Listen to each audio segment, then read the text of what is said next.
Forces from across Middle-earth have arrived on this battlefield, numbering close to 18,000 soldiers. Today's battle will be absolutely explosive. Hey, how's it going, guys? My name is Jackie Fish, and welcome back to some more Total War Rise of Mordor. Today we are diving in with an absolutely epic 4 vs 4 online battle, which should hopefully be extremely exciting. There is a whole range of factions, from elves to orcs to men to evil men. I mean, what more can you want? And we also have an absolutely massive cavalry push to this right hand side to kick ourselves off. So what I'll do is I'll stick it on slow-mo so we don't miss any of the action, and we'll take a look at the teams. So over on the blue side we do have the forces of Dale. We're going to be pushing up with the support of some Knights of the Mark from Rohan.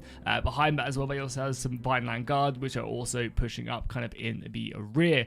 In the center we do have the Warlords of Rune leading their forces, and then to the left of them we have the Men of Rohan, who have positioned their cavalry elsewhere. And then on the extreme left we again have a bunch of soldiers from the factions over here, which are going to be reinforcing.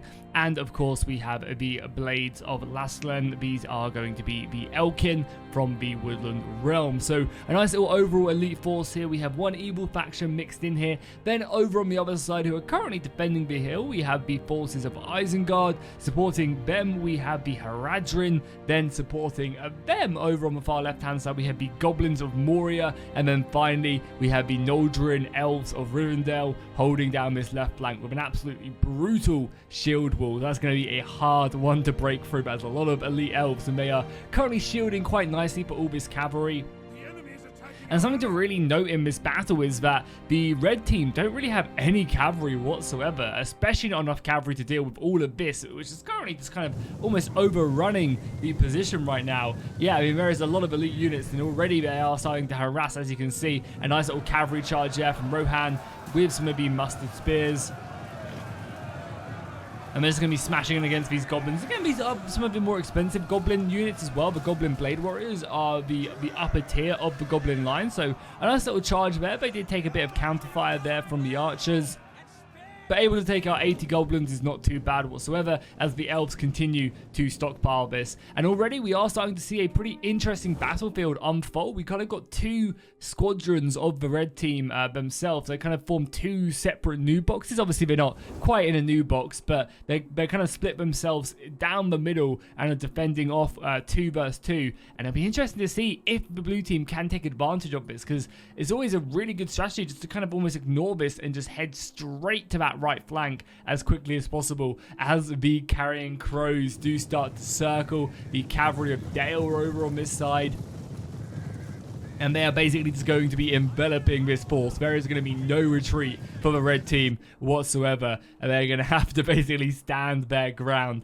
And realistically, going forward is never a bad idea. If I was this team, maybe pushing ourselves into the village would be a great advantage, because then you have that village on your left-hand side. Granted, you can push your way through these streets and, you know, get to the other side of the battlefield. But that would also give you some protection from that cavalry, because going up against the Laslan blades as the goblins is going to be pretty tricky. You're going to really rely on the elves on the other side, the elves of Rivendell, to really do this. And they only have spear guards, so again, going to be kind of struggling pretty heavily in this one. But for now, the forces are just moving into position, kind of circling their opponents and getting ready to go ahead and close the jaws of death. Okay, the forces are now set up and the volleys are coming in from the marksmen of Dale. Actually, these are the Bardings. And of course, their main focus is going to be trying to take down the Grenadiers of Isengard. They do not want to be throwing any of them white-hand grenades, because they will rip through any unit they go against. Obviously, using Sauron's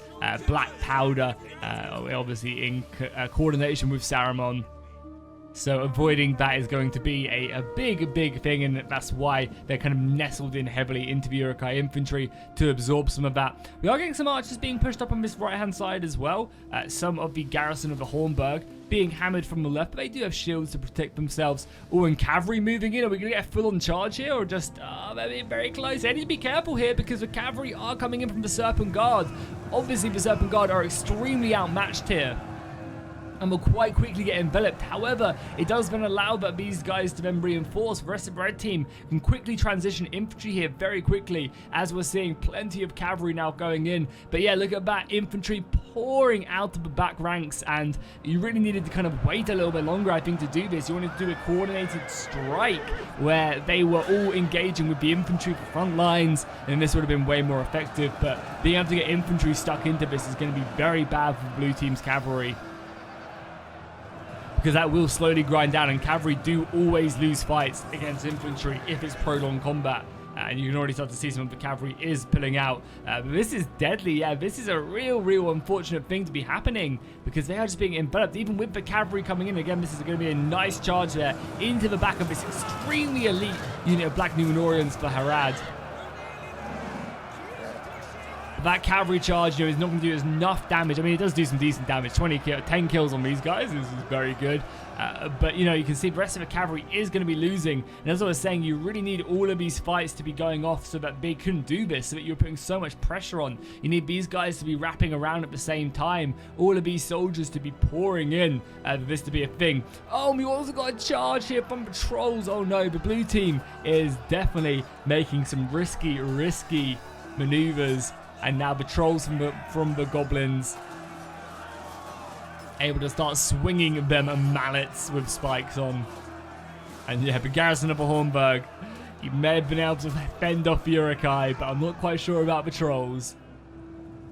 Yeah, you really needed this to be a coordinated attack. Cavalry getting in though. Again, this is going to be a nice little charge here if we jump on board with them. And these are the more elite Haradrins, so not a bad line to get stuck in. But yeah, you can see the cavalry fight is just going so badly. You never really want to try and engage, unless, as I said, you can keep everyone busy on the front lines. You never really want to go this far in. One of the big tactics that I always employ whenever I play a head-to-head or any Total War game is I try and force my opponent to engage his cavalry on my side unless I have an overwhelming advantage, so that when he does do that, I can bring infantry and supporting units to the fight that little bit quicker. And it's something I always recommend that you guys do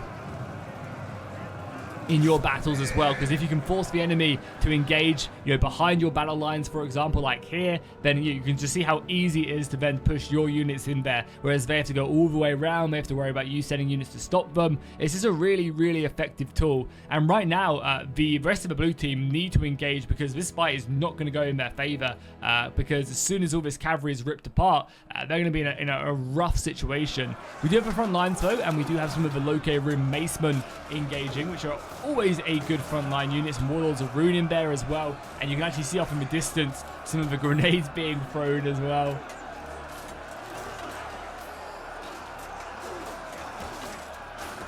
And I can only imagine the Loco Rim do end up winning this battle on the front lines eventually, but more reinforcements are going to come pretty quickly now that that cavalry has been subdued. And that was like such a big advantage the blue team had.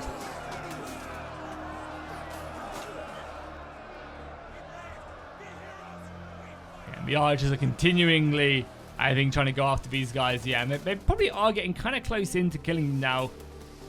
You can see the grenadiers just holding their fire.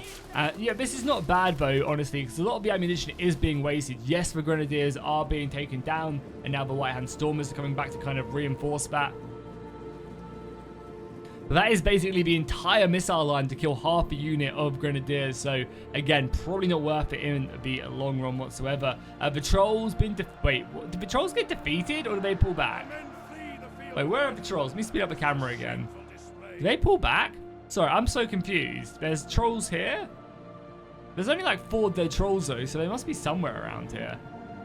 I'm not too sure. But yeah, look at that. A lot of the cavalry, and even now more of the cavalry being brought around from the other side. The trolls came with a cavalry fight, and this is really good play here. The trolls generally work very well against low entity models, right? Because they do a lot of damage, but it's hard for them to do a lot of spread damage, because this is, Attila and it isn't Warhammer or anything like that, so it's hard for them to do a lot of AoE. They basically one-shot horses, and because horses are like lower model count units, they end up doing like tons of damage to them. So, and they of course scare horses as well.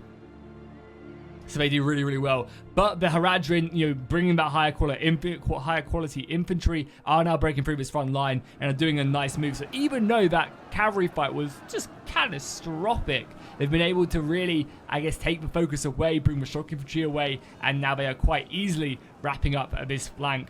There's a lot of crossbows here that the forces of Isengard really need to protect. I imagine their main focus was on killing the cavalry.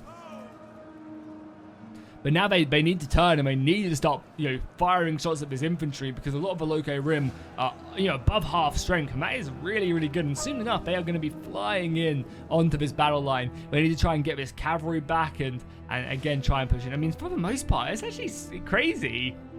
Like, I can't believe how well the yellow, like the blues haven't even committed yet. And I feel like this has gone so well for the red team, but I mean, I guess I'm mistaken. Like, I feel like the red team have been doing great in this battle. I'm not sure if they were given less buns or something, but I feel like they've really cleaned this up again. Like, a lot of their shock infantry haven't involved in this cavalry, but they've killed so much horse. I just feel like they should be, you know, better off than they are. Both of the men from the east engaging now as they continue to wrap around the force of Isengard. Yeah, like, Dale literally haven't like committed on that. Obviously, they threw their cavalry forward, but like, Dale was still sitting pretty with a lot of soldiers. I guess maybe Isengard has just been a bit too passive here. I'm going to now finally be able to get their pound of flesh. As the regimental men of Dale charge in.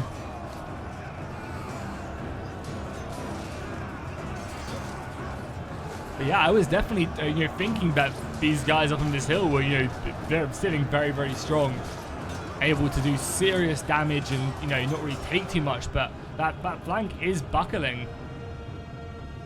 But the cavalry is now turning up in a nice little cavalry charge there by the Haradrim horse.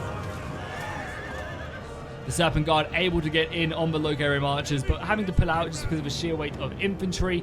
And again, like, nothing really happening on this side. Forces are being pushed up. I think there's been, there's been quite a bit of skirmishing as the Lords of Laslan have been able to shoot. Oh, I mean, obviously that's why, right? Because there's 2 players here. Okay, that makes a lot more sense. There's 3 players here, right? Yeah, there's Rohan, there's the Easterlings, right? Am I lost in the south a bit? Because, I mean, Rohan had cavalry, but he also had infantry as well. Yeah, maybe, yeah, it must be because Rohan was, like, mostly cavalry, but they also had a lot of infantry. There's Loke Rim, yeah, the garrison of the Hornburg. Yeah, I guess Rohan was just more cavalry, and I didn't really notice it at first. Pretty much all cavalry. And yeah, so basically these guys have been doing a 3v2 on this side due to all that cavalry, and come out pretty well, I would say. That would make a lot more sense. Now the other side is just below Loke Rim. So really, it was on the red team to push up on this Elven formation. Because, yeah, this is just one Elven formation. And you could do such a nice job here at taking them down. You engage the front line with all the goblins, and then you wrap around. Or you engage the front line with all of the elves, and then you wrap around with the goblins. The goblins are probably better for wrapping around, as the elves hold the front line. Just because frontally, they'll do no damage. And yeah, reinforcements are being sent over here by the goblins, but it's kind of a little bit too late. I can't believe I only just noticed that as well. And boom, there we go. We do have one of the Haradrim cavalry now going down as the men of Rohan wrap up. Yeah, there you go. Yeah, Rohan must have just been pretty much all cavalry. I think I got thrown off a little bit because they had a handful of infantry units and, you know, that unit of Hornburg. So it's always going to be a very, very hard nut to crack when you've got an entire cavalry force. And again, Rohan's cavalry isn't actually, like, insanely strong. It's really good when you go, like, a full horse army, but when you do, like, have to engage, and again, it's only really good if you go a full horse army when you are fighting in, like, a 4v4, when you can arguably do that. If you do it in a 1v1, it's going to be very hard. It's going to box up and shoot you.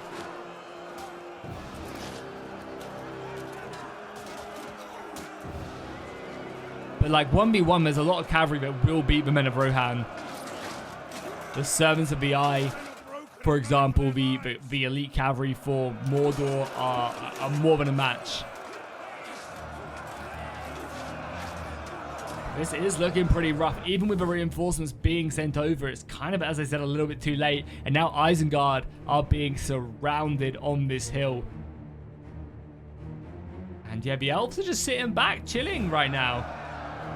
Numbers-wise, we'll take a look at that. So we do currently have 4,800 for the blue team and 5,800 for the red team. So the red team still have the advantage in numbers by roughly about 1,000, but they did start off with 1,200 more men, probably mainly in that goblin force. The unit is running from the enemy. And yeah, again, a lot of the goblins just haven't been engaged yet. There was a few cavalry skirmishes, but nothing much. And yeah, they are arriving now with some support from the elves, but it's just, as I said, a little bit too late. They kind of need to be over here about that bit quicker. And all this time they're having to worry about the enemy cavalry as well. We've got Aemir here leading his kin into battle. You'll see him there with his custom armor as he gets a bit camera shy and runs away. But again, Isengard are doing a decent job. I mean, there is a lot of cavalry and men of Dale in their back. And these crossbows are fighting for dear life. Still able to be shooting, even though they are engaged in combat. So I'll be helping them out a little bit. Some pikes are now being put down. There's a lot of enemies. Warlords of Rune engaging from the front line. The arrow fire zooming over and picking off the Uruk-hai. The battlefield is definitely running red. Or black, depending on the if you're an orc or a man.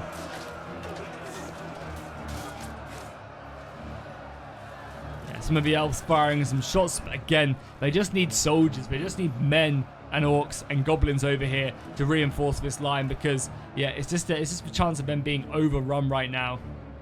It's quite funny as well how the battlefield has been turned on its head. There's Uruk-hai infantry holding off a pretty decent line. If I was them, I'd maybe try and do something like this, because yeah, the battle line has been completely turned on its head. Dale have gone all the way around, and as you can see, cavalry and other units are wrapping around, and it's only gonna be a matter of time, I think, until this cavalry comes flying in and ends this side of the battlefield.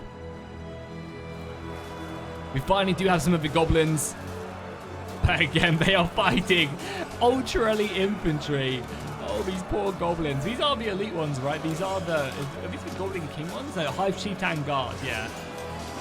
They're fighting Vineland Guards, and they're fighting Warlords of Rune. So if you guys have played Rise of Mordor or Dawnless Days now, you'll know that this probably isn't that great of a matchup. We also have the Elven General as well stuck in, able to quite easily dispatch a lot of these Uruk-hai after training thousands of years.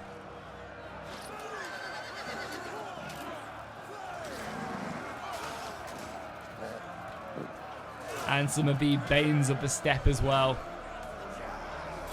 Very, very elite unit of cavalry.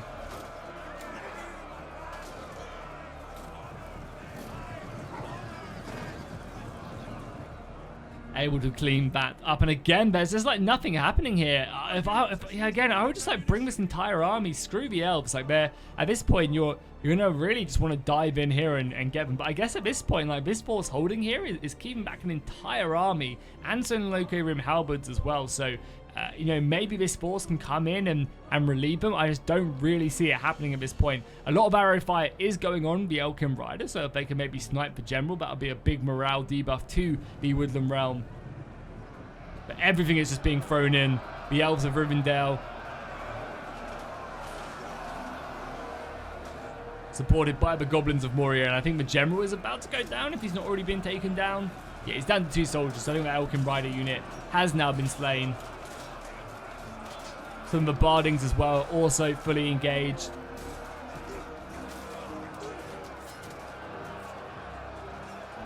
But this battle still has the length left in it. The trolls are now arriving, which is pretty huge. They can be used quite effectively, and there's not really going to be much to counter them at this point in the battle.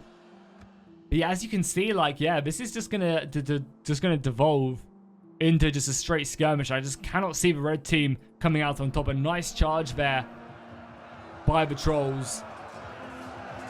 into the Warlords of Ruin. Again, a great unit to engage them. Trolls are very tanky. Already up to 19 kills, 21 kills. Yeah, they're going to be having a field day in bed. But there's just so much still left remaining. And as you can see, the noose is tightening. As the Urukai gets slammed into by the Men of Ruin. Man's going to see them routing very quickly. Is the general still alive? I mean, he must be taken care of, right? Can't imagine the Isengard general is still around. Yeah, it doesn't look like it. And yet, when all of a sudden these units can just turn up, again, got more units completely surrounded here as well.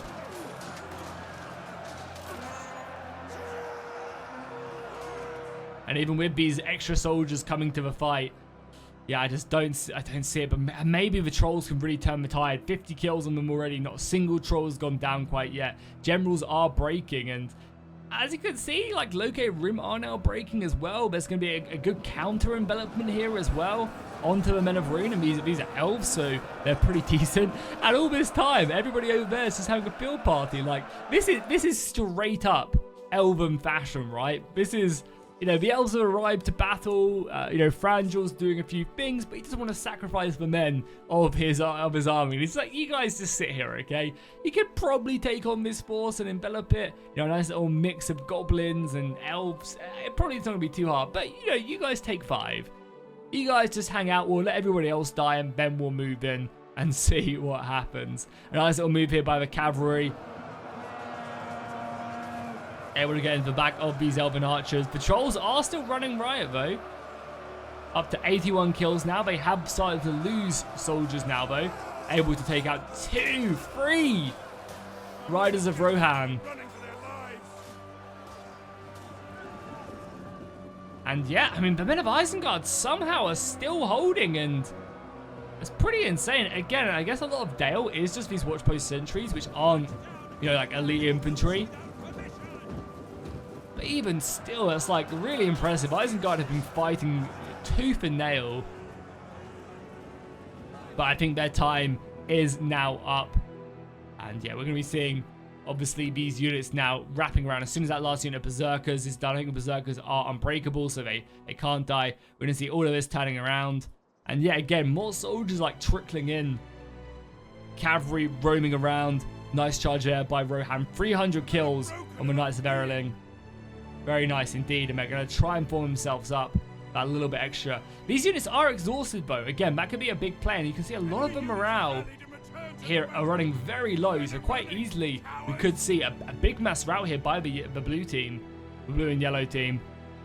Quite easily they could go down, and that could free up a lot of things. And now the elves are moving. What are the elves up to? Are they planning on just reforming, getting a little bit closer? Yeah, I mean, Van's power is still so even. Numbers have kind of thrown back in favor of the team blue. Some infantry are now moving over, and I think they're going to take the advantage now and wrap around. Yeah, this is going to be catastrophic. But again, look at this. Haradrim are so close to breaking through and dealing with the Easterlings. Look at that big mass rout there by the Easterlings. That's going to surely hurt. Nice charge there as well. With some shock infantry, some Mordor Uruks smashing in, but numbers-wise, the elves are going to be able to, you know, get a nice little surround on these guys. These are, if you don't know, the shock infantry for the goblins. But you have to employ it elsewhere because the goblins don't really have it outside of trolls. So the Uruks have to come in and kind of fill that role. And yeah, that big mass rout from the Easterlings is going to be big. Still got some of the Nodal Rangers, Nobles, sorry, a very elite halberd unit. Yeah, full envelopment there on this unit, which is good. This is shameful. Yeah, and loads of people now. I think that's actually the full Rohan army now broken. So Rohan has nothing left now. They have plenty of damage though, so it's not like they definitely ran out. And now the red team are continuing to pull over more and more soldiers, having to engage more Mordor Uruks.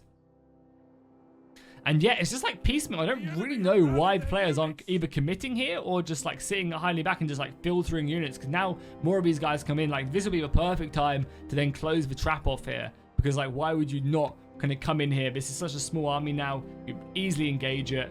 But then again, there's only a handful of men. Yeah, they are now pushing in. There is only like 5 units, and there is a lot. If they spread out, they could probably kind of counter envelopment.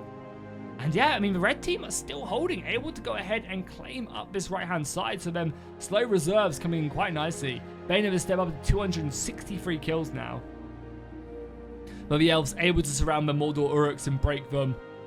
And yeah, now they're going to have to close in. I mean, still soldiers here as well. The Elves are finally engaged. I mean, it took them long enough to get their swords bloodied. But now bloodied it is, covered in orc blood, as Gimli would say. Clearly a superior match than the goblins. But hey, goblins can still get stuck in, and they are supported by the elven kin of the Woodland realm. So it's not like they are completely outmatched. And the Elves are gonna try and envelop this again. More reserves can be sent, and also soldiers here. It does seem like that they will commit. I mean, again, it's not a bad idea to bring back some soldiers here to help out. I mean, realistically, these pikemen are just gonna be done for. They got Bane of the Steppe here as well, charging into the rear of the Noldrin units. It's gonna be pretty deadly on them.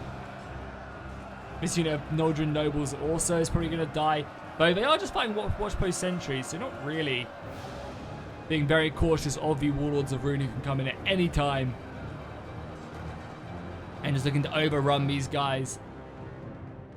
And yeah, you can really start to see the quality of the Woodland realm, even with the support of these archers. I'm wondering if these Goblin heavy archers are going to try and shoot in, or if they're going to charge. Probably shoot, right? The shooting will do way more damage, but even still, not going to be enough. Some more of the Elven archers running back. We also have a unit of the Shipwright Nobles. This is one of the elite units of Rivendell. I believe you can only bring like 2 of these guys to a battle. That's how elite they are. And their main focus is going to be going after these archers. Again, the archers are probably one of the only things that can deal damage to them. Right now, the Laslim Blades are getting about a 9-to-1 KDA, which isn't bad. Over on this side, the Noldrin Nobles are holding firm, even though they are surrounded. 200 kills on them. It's pretty insane how strong these Elven units can be. And there's a lot of extra spears and reinforcements that have turned up, so I think they're actually going to hold this and be able to wrap around. Yeah, I think the red team are going to be able to end up breaking a lot of these Laslim Blades and probably break all the blues over on this side. And they have to rush back. This could be a close battle towards the end, considering how brutal it was at the beginning. I think it's gonna go down to the wire, and it's gonna come down to whether or not them forces over there, who are gonna break them, as you can see, are breaking them as we speak. The rest of them around these guys. There's 2 more units here, very close to breaking. And then this is a decent army. You got very, maybe not healthy on the Noldrin Nobles, but this quadrant is pretty healthy. I'm gonna rush back, but then again, we also are seeing the lack of quality in the Goblin army. Even with High Chieftain Guard, they're gonna be no match for the Elves. 59 kills on them. Though saying that, these guys have racked up 24 kills against Elves. That's not bad.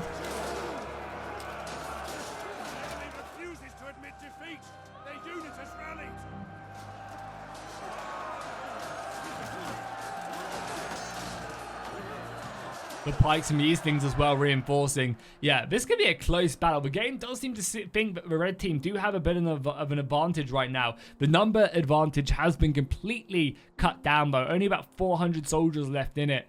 But yeah, I really think the unit of archers, look at that. Goblins are running for their lives. They're like, get out of here.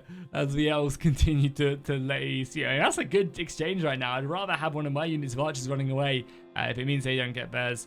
I think it's going to really come down to whether or not these guys can break, which they are doing, completely surrounding them, which is a nice move here. Watchpost sentries are going to be gone very soon. I can't imagine that these guys will be here at all. And then they can rush over. But even still, they've done a great job. The rest of the Elves are being surrounded by the Shipwright Nobles as the Goblins hold them in place. And even they're breaking. So, yeah, I think the red team are going to go ahead and clinch this quite nicely. I mean, they did manage to deal with Rohan, even though Rohan inflicted a lot of casualties. But yeah, I think the battle is going to be wrapping up, and yeah, the red team able to now clean that up, but they have a huge advantage. Only 600 left now, and there's only a handful of pockets of the elves left now.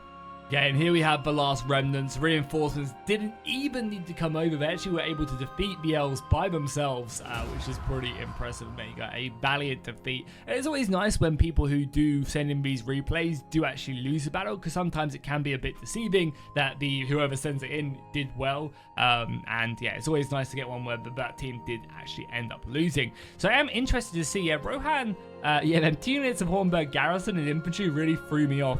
The cavalry did do pretty decent, but I think if they would have waited, they could have inflicted way more damage as Dale wrapped around. That could have been pretty crazy. I'm also interested as well. So the elves, again, really kind of just holding off, being very fragile-esque, really did cost them in the end. And it was down to these things still got plenty of kills towards the end of that shock infantry over on this side as well. Isengard doing decently.